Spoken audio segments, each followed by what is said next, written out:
exploration piece, these things are not age specific.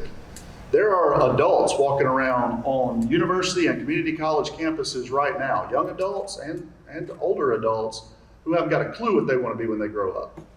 But somebody told them if they'd go to school and they'd get a degree, then they'd come out and it'd be basically a silver bullet and they could use that degree and get a job.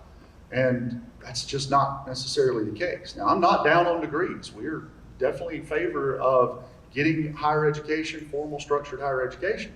But a degree in ancient Mesopotamian sports cultures is not worth the paper it's written on when you go start looking for a job.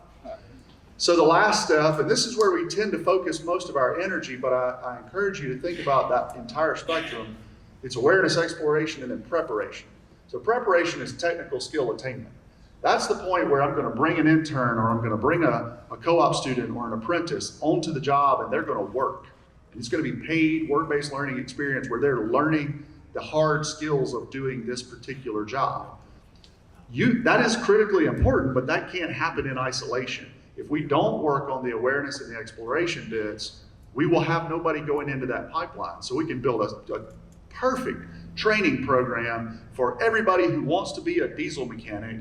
But if you don't ever explain to students what the opportunities are about being a diesel mechanic, nobody's going to sign up for that program, and you'll just be wasting your time. So I'll wrap with that. I would just say you have an opportunity to participate as employers.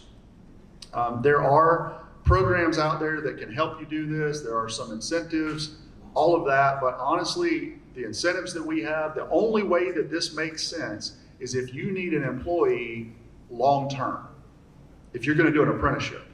If you need seasonal help, we don't do apprenticeships for that. I always use the example. We don't do apprenticeships for waiters and waitresses, right? Because I can learn the basics of that job in 5 or 6 weeks and I can be okay at it and I can do that job. There's nothing wrong with the job. I just don't need a year of training to do it. We do apprenticeship programs for hotel and restaurant management.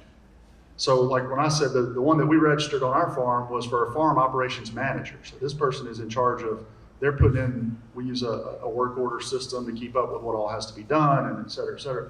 They're managing a whole suite of work.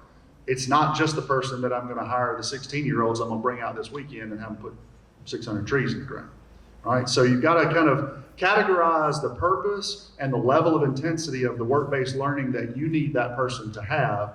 We can help you match that up, but when you call and you say, I want to do an apprenticeship in beekeeping or this or that or the other, and I'm going to pay them and they're going to work 2 days a week, half-time, 6 months out of the year. It's not an apprenticeship program. That's a great experiential learning. We'll help you talk about that and where you can recruit people from, but that's not an apprenticeship program. And it's not a judgment that that's not good work. It's just that isn't as intense of a training as you don't need that intense of a training for that occupation. All right?